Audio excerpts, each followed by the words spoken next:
اعوذ باللہ من الشیطان الرجیم بسم اللہ الرحمن الرحیم۔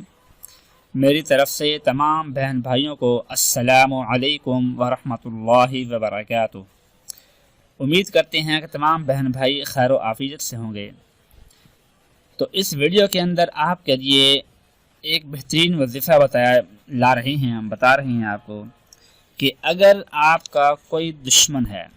یا کوئی ظالم ہے جو آپ پر ظلم کرتا ہے، دشمن ہے وہ آپ کو تنگ کرتا رہتا ہے، آپ کو کہ کوئی موقع ایسا نہیں چھوڑتا کہ جس سے وہ آپ کو تنگ نہ کرتا ہو، ہمیشہ وہ اسی کوشش میں رہتا ہے کہ اس کو موقع ملے اور وہ آپ کو تنگ کرے اور آپ کو تکلیف پہنچائے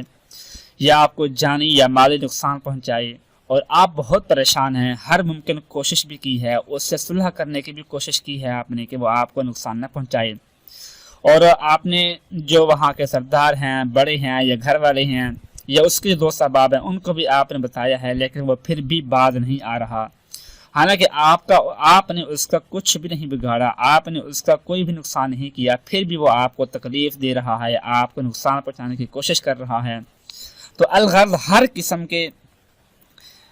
تکلیف برداشت کرنے کے بعد آپ بہت پریشان ہو چکے ہیں، تو اس کے لیے آپ یہ عمل کریں، انشاءاللہ آپ کے اس عمل کی برکت سے وہ دشمن خود پریشان ہو جائے گا کہ میں کیا کر رہا ہوں، وہ جو کرنا چاہے گا وہ کر نہیں پائے گا بلکہ اس کو الٹ کر پائے گا۔ اگر وہ آپ کو نقصان دینے کی کوشش کرے گا تو اپنے آپ کو نقصان دے پائے گا، آپ کا کچھ بھی نہیں بگاڑ پائے گا، اور اپنے آپ کو جب نقصان دے گا تو وہ اسی پریشانی کے عالم میں رہے گا، پھر اس کی زندگی اپنی ہی پریشانی ختم کرنے کے لیے گزر جائے گی، لیکن آپ کو پھر کبھی بھی نقصان نہیں پہنچائے گا۔ وہ عمل یہ ہے، قرآن پاک کا 30واں پارہ ہے، عما یتساءلون، اس میں ہے سورۃ العلق۔ سورۃ العلق یہ وہ سورت ہے کہ جس کی پہلی 5 آیات حضور صلی اللہ علیہ وسلم کے اوپر پہلی وحی کے طور پر نازل ہوئی تھی۔ یہ ہے سورۃ العلق، اس کو پڑھنا ہے آپ نے، یہ پوری سورت ہے۔ اس میں خیال کریں کہ آخری جو آیت ہے یہ ہے سجدہ والی، تو آپ نے وضو کر کے ایک جگہ پر بیٹھ کر پڑھنا ہے، تو 7 مرتبہ آپ اس کو پڑھ کر ایک ہی سجدہ کر لیں گے تو سارے کے سارے سجدے ادا ہو جائیں گے، کیونکہ ایک جگہ پر بیٹھ کر سجدہ ایک ہی واجب ہوتا ہے۔ اگر آپ نے کہ یہاں بیٹھ کر پڑھ لیا، پھر آپ یہاں سے اٹھے، پھر کہیں اور جا کر بیٹھ کر پڑھ لیا آپ نے، تو جتنی مرتبہ آپ جگہ تبدیل کریں گے پھر اتنے ہی سجدے آپ کو ادا کرنے ہوں گے۔ تو ایک جگہ پر آپ نے بیٹھ کے پڑھنا ہے۔ اس کے پڑھنے کا طریقہ یہ ہے کہ آپ نے سب سے پہلے تو وضو کر لینا ہے، وضو کرنے کے بعد 2 رکعت نفل نماز پڑھ لینی ہے، پھر وہیں بیٹھ کر اول آخر 3 مرتبہ درود پاک پڑھنا ہے، اور درمیان میں 7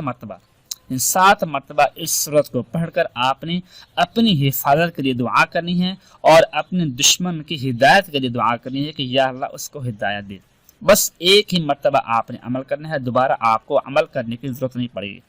تو انشاءاللہ کہ جس وقت بھی آپ یہ عمل کریں گے اسی دن ہی آپ کو معلوم ہو جائے گا کہ میرا دشمن جو ہے وہ اپنی فلاں پریشانی کے اندر وہ گھر چکے ہیں، یا وہ اللہ نے اس کو ہدایت دے دی ہے کہ وہ اب کسی کو بھی نقصان پہنچانے کی کوشش نہیں کر رہا۔ بہرحال دعا جو آپ نے کرنی ہے کہ اللہ اس کو ہدایت دے، تو یا تو اللہ پاک اس کو ہدایت دے دیں گے، نہیں اس کے نصیب میں اگر ہدایت نہیں ہے تو وہ پھر کسی ایسی پریشانی کے اندر مبتلا ہو جائے گا کہ وہ آپ کو تکلیف پہنچانا بھول جائے گا، اور آپ جو ہے اس سے ہمیشہ کے لیے اپنے آپ کو محفوظ پالیں گے انشاءاللہ۔ دعا ہے کہ اللہ پاک ہم سب کو ہر قسم کے دشمن کے شر سے بچنے کی، اور خاص کر جو ہمارا سب سے بڑا دشمن ہے شیطان، اس سے بھی بچنے کی ہمیں توفیق عطا فرمائے۔ آمین ثم آمین۔ اپنا خیال رکھیے گا۔ اللہ حافظ۔